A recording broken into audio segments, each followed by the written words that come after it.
ರಾಹುಲ್ ಕಂಡ್ರೆ ಮೋದಿಗೆ ಯಾಕೆ ಭಯ ಅಂತ ಈಗ ಗೊತ್ತಾಯ್ತು. ಮರ್ಯಾದೆ ಅಂತಂದ್ರೆ ಏನು ಅಂತ ದೇವೇಗೌಡರಿಂದ ಕಲಿಬೇಕಾ? ದೇಶದ ಪ್ರತಿಷ್ಠೆ ಸಂಸತ್ತಿನ ಮೆಟ್ಟಿಲುಗಳ ಮೇಲೆ ಕೂತು ಸಹ ಚಹಾ ಕುಡಿಯುವಂತಹ ಸಣ್ಣ ವಿಷಯಗಳ ಮೇಲೆ ನಿಂತಿದೆಯಾ? ನಮಸ್ಕಾರ, ಈ ದಿನಕ್ಕೆ ಸ್ವಾಗತ. ನಾನು ಜಿಎಂ ಪವಿತ್ರ. ಇತ್ತೀಚಿನ ರಾಜಕೀಯ ಚರ್ಚೆಗಳನ್ನ ನೋಡಿದ್ರೆ ನಮ್ಮ ದೇಶದಲ್ಲಿ ಮರ್ಯಾದೆ ಅನ್ನೋದಕ್ಕೆ ಹೊಸ ಅರ್ಥವೇ ಬಂದ್ಬಿಟ್ಟಿದೆ. ಒಂದು ಘಟನೆ, ಸಂಸತ್ತಿನ ಮೆಟ್ಟಿಲ ಮೇಲೆ ಕುಳಿತು ಚಹಾವನ್ನ ಕುಡಿಯೋದು. ಸಾಮಾನ್ಯ ಜನರಿಗೆ ಇದೇನು ದೊಡ್ಡ ವಿಷಯ ಅಂತೂ ಅಲ್ವೇ ಅಲ್ಲ. ರೈಲ್ವೆ ಸ್ಟೇಷನ್ಗಳಲ್ಲಿ, ಬಸ್ ಸ್ಟ್ಯಾಂಡಲ್ಲಿ, ರಸ್ತೆ ಬದಿಯಲ್ಲಿ ನೀವು ದಿನ ನೋಡುವಂಥ ಅಥವಾ ಟೀ ಕುಡಿಯುವಂಥ ಒಂದು ದೃಶ್ಯ ಅಷ್ಟೆ.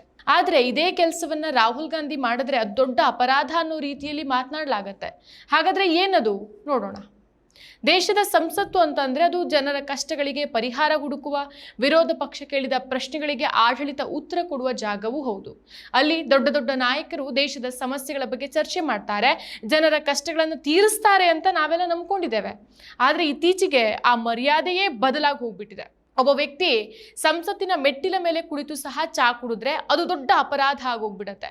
ರಾಹುಲ್ ಗಾಂಧಿ ಅವರು ಹಾಗೆ ಮಾಡಿದ್ದಾರೆ ಅಂತ ಬಿಜೆಪಿ ನಾಯಕರು, ಅವರ ಬೆಂಬಲಿಗರು ಗದ್ದಲ ಮಾಡ್ತಿದ್ದಾರೆ.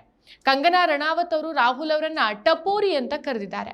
ಅಮಿತ್ ಶಾ ಅಸ್ಸಾಂನಲ್ಲಿ ಸಾರ್ವಜನಿಕ ಸಭೆಯಲ್ಲಿ ಮಾತಾಡಿ ರಾಹುಲ್ ಗಾಂಧಿ ಅಂತಾರಾಷ್ಟ್ರೀಯ ವೇದಿಕೆಯಲ್ಲಿ ದೇಶಕ್ಕೆ ಅವಮಾನ ಮಾಡ್ತಿದ್ದಾರೆ ಅಂತ ಆರೋಪಿಸಿಬಿಟ್ರು. ಇನ್ನು 92 ವರ್ಷದ ಹಿರಿಯ ನಾಯಕ ಮಾಜಿ ಪ್ರಧಾನಿ ದೇವೇಗೌಡ ಅವರು ಸೋನಿಯಾ ಗಾಂಧಿ ಅವರಿಗೆ ಪತ್ರ ಬರೆದಿದ್ದಾರೆ.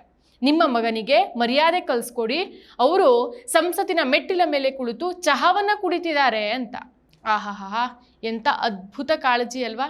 ತಮ್ಮ 92ನೇ ವಯಸ್ಸಲ್ಲೂ ದೇವೇಗೌಡ ಅವರು ದೇಶದ ಬಗ್ಗೆ ಅದೆಷ್ಟು ಕಾಳಜಿ ಮಾಡ್ತಾರೆ ನೋಡಿ. ದೇಶದ ಹಿರಿಯ ನಾಯಕರು ಸಂಸದೀಯ ಮರ್ಯಾದೆಗಾಗಿ ಎಷ್ಟು ಚಿಂತಿಸ್ತಾರೆ. ಆದರೆ ಇದೇ ಹಿರಿಯರು ತಮ್ಮ ಮೊಮ್ಮಗ ಪ್ರಜ್ವಲ್ ರೇವಣ್ಣ ಅವರ ವಿಷಯದಲ್ಲಿ ಏನು ಮಾಡಿದ್ರು?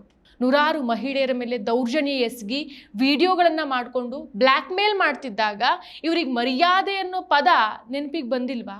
ಸಾವಿರಾರು ಮಹಿಳೆಯರ ಬದುಕು ಹಾಳಾಗ್ತಾ ಇದ್ದಾಗ ಇವರ ಸಂಸದೀಯ ಮೌಲ್ಯಗಳು ಎಲ್ಲ ನಿದ್ರೆ ಮಾಡ್ತಾ ಇತ್ತು.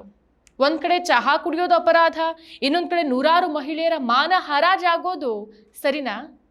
ಇನ್ನು ಬಿಜೆಪಿಯ ಸ್ಟಾರ್ ನಟಿ ಕಂಗನಾ ರಣಾವತ್ ಅವರಿಗೆ ರಾಹುಲ್ ಗಾಂಧಿ ಕಂಡ್ರೆ ಭಯ ಅಂತೆ. ರಾಹುಲ್ ಬಂದ್ರೆ ನನಗೆ ಅಸುರಕ್ಷಿತ ಭಾವನೆ ಮೂಡುತ್ತೆ ಅಂತ ಹೇಳ್ತಾರೆ. ಆದ್ರೆ ಇದೇ ಕಂಗನಾ ಅವರು ರೈತ ಮಹಿಳೆಯರನ್ನ 100 ರೂಪಾಯಿಗೆ ಬಂದು ಹೋರಾಟ ಮಾಡುವವರು ಅಂತ ಅವಮಾನ ಮಾಡಿದ್ದು ನೆನಪಿದೆ ಅಲ್ಲ ಎಲ್ರಿಗೂ?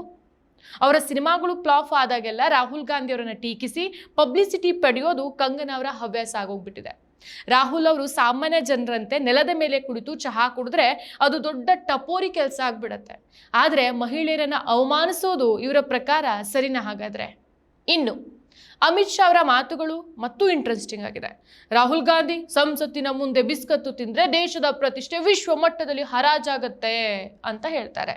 ಆಹಾಹಾ, ಎಂಥ ದೊಡ್ಡ ಚಿಂತನೆ ಅಲ್ಲ ಇವ್ರದೆಲ್ಲ. ಗೃಹ ಸಚಿವರಿಗೆ ನಮ್ಮ ದೇಶದ ಮೇಲೆ ಅದೆಂಥ ಪ್ರೀತಿ ಅಲ್ವಾ?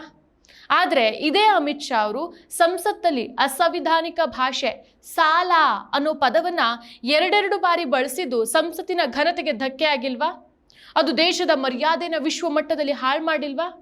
ಮಣಿಪುರದಲ್ಲಿ ಹೆಣ್ಮಕ್ಳನ್ನ ಬೆತ್ತಲೆ ಮಾಡಿ ಮೆರವಣಿಗೆ ಮಾಡಿದಾಗ ದೇಶದ ಪ್ರತಿಷ್ಠೆ ಹಾಳಾಗಿಲ್ವಾ? ನಿಮ್ಮದೇ ಪ್ರಧಾನಿ ನರೇಂದ್ರ ಮೋದಿ ವರ್ಷಗಳ ಕಾಲ ತುಟಿಯನ್ನು ಹೊಲಿದುಕೊಂಡಿದ್ದು ಸರಿನಾ ಹಾಗಾದ್ರೆ?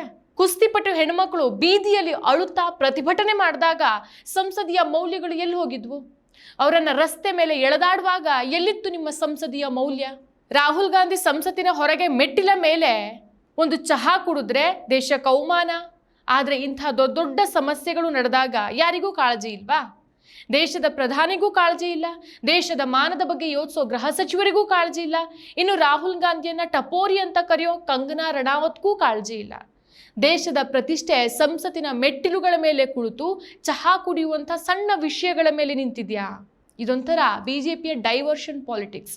ನಿಜವಾಗ್ಲೂ ಇವರಿಗೆ ಭಯ ಯಾಕೆ ಗೊತ್ತಾ? ರಾಹುಲ್ ಗಾಂಧಿ ಸಂಸತ್ತಲ್ಲಿ ಅದಾನಿ ಬಗ್ಗೆ ಪ್ರಶ್ನೆ ಕೇಳೋದು, ಸಾಮಾನ್ಯ ಜನರ ಕಷ್ಟಗಳ ಬಗ್ಗೆ ಮಾತಾಡ್ತಾ ಇರೋದು, ಪ್ರಭಾವಿಗಳ ಅಕ್ರಮಗಳನ್ನು ಬಯಲ್ ಮಾಡ್ತಾ ಇರೋದು ಇವ್ರಿಗೆ ಭಯ. ಅದು ಅವರಿಗೆ ನುಂಗಲಾರ್ದ ತುತ್ತಾಗತ್ತೆ. ಅದಕ್ಕೆ ಈಗ ಚಹಾ, ಬಿಸ್ಕಟ್ಟು, ಟಪೋರಿ ಅನ್ನೋ ಕ್ಷುಲ್ಲಕ ಪದಗಳ ಹಿಂದೆ ಅಡಗಿಕೊಂಡು ತಮ್ಮ ಸತ್ಯವನ್ನು ಮುಚ್ಚೋ ಪ್ರಯತ್ನ ಮಾಡ್ತಿದ್ದಾರೆ. ಒಬ್ಬ ವ್ಯಕ್ತಿ ಸಾಮಾನ್ಯ ಜನರಂತೆ ನೆಲದ ಮೇಲೆ ಕುಳಿತು ಚಹಾ ಕುಡಿಯೋದು ಇವರಿಗೆ ದೊಡ್ಡ ಅಪರಾಧದಂತೆ ಕಾಣಿಸುತ್ತೆ. ಆದರೆ ಹೆಣ್ಮಕ್ಳ ಮಾನವನ್ನ ಹರಾಜು ಹಾಕುವವರನ್ನ ಸಮರ್ಥಿಸಿಕೊಳ್ಳೋದು ಇವರಿಗೆ ಸಂಸದೀಯ ಸಂಪ್ರದಾಯವಾಗಿ ಕಾಣಿಸುತ್ತೆ. ಹಿಂದೆಲ್ಲ ಸಂಸತ್ತು ಅಂತಂದ್ರೆ ಒಂದು ಗೌರವ, ಮರ್ಯಾದೆ, ಜನರ ಸೇವೆ ಅಂತ ನಾವೆಲ್ಲ ಅಂದ್ಕೊಂಡಿದ್ವಿ. ಇಂದದು ಬದಲಾಗಿದೆ. ಚಹಾ ಕುಡಿದ್ರೆ ಅಪರಾಧ, ಬಿಸ್ಕತ್ ತಿಂದರೆ ದೇಶದ್ರೋಹ. ಆದರೆ ನೂರಾರು ಮಹಿಳೆಯರ ಮೇಲೆ ಅತ್ಯಾಚಾರ ನಡೆದ್ರೂ ಸುಮ್ಮನೆ ಇರೋದು ಮಾತ್ರ ಇವ್ರ ಪ್ರಕಾರ ಸರಿ. ಮಣಿಪುರದಲ್ಲಿ ನಡೆದ ಘಟನೆ, ಕುಸ್ತಿಪಟುಗಳ ಪ್ರತಿಭಟನೆ, ಪ್ರಜ್ವಲ್ ರೇವಣ್ಣ ಕೇಸು, ಇವುಗಳ ಬಗ್ಗೆ ಮಾತಾಡಿದ್ರೆ ಸಂಸತ್ತಿನ ಮರ್ಯಾದೆಗೆ ಧಕ್ಕೆ ಆಗತ್ತಾ? ಆದರೆ ರಾಹುಲ್ ಗಾಂಧಿ ಸಾಮಾನ್ಯರಂತೆ ವರ್ತಿಸಿದ್ದು ಮಾತ್ರ ದೊಡ್ಡ ತಪ್ಪು.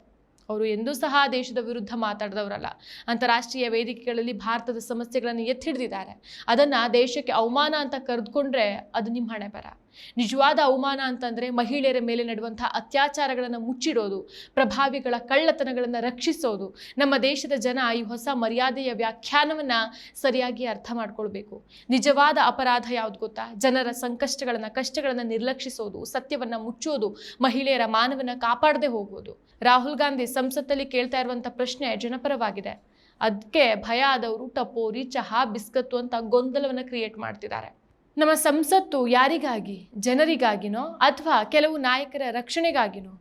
ಮರ್ಯಾದೆ ಅಂದರೆ ಏನು? ಚಹಾ ಕುಡಿಯುವಂಥ ರಾಹುಲ್ ಗಾಂಧಿ ಅವರಿಗೆ ಮರ್ಯಾದೆ ಕಲಿಸೋ ಬದಲು ನೂರಾರು ಮಹಿಳೆಯರ ಮಾನವನ್ನ ಕಾಪಾಡುವ ಮರ್ಯಾದೆಯನ್ನು ಕಲಿಯೋ ಸಮಯ ಈಗ ನಿಮಗೆ ಬರಬೇಕು. ಇದೇ ನಮ್ಮ ದೇಶದ ನಿಜವಾದ ಸಂಸದೀಯ ಸಂಸ್ಕೃತಿ ಕೂಡ. ಇದನ್ನು ಮರಿಬೇಡಿ. ಮತ್ತಷ್ಟು ವಿಶೇಷ ವಿಡಿಯೋಗಳನ್ನು ನೋಡಲು ಮತ್ತು ಹೊಸ ವಿಡಿಯೋಗಳ ಬಗ್ಗೆ ತಿಳಿಯಲು EDina.com ಯೂಟ್ಯೂಬ್ ಚಾನೆಲ್ ಸಬ್ಸ್ಕ್ರೈಬ್ ಮಾಡಿ ಮತ್ತು ಬೆಲ್ ಐಕಾನ್ ಕ್ಲಿಕ್ ಮಾಡಿ.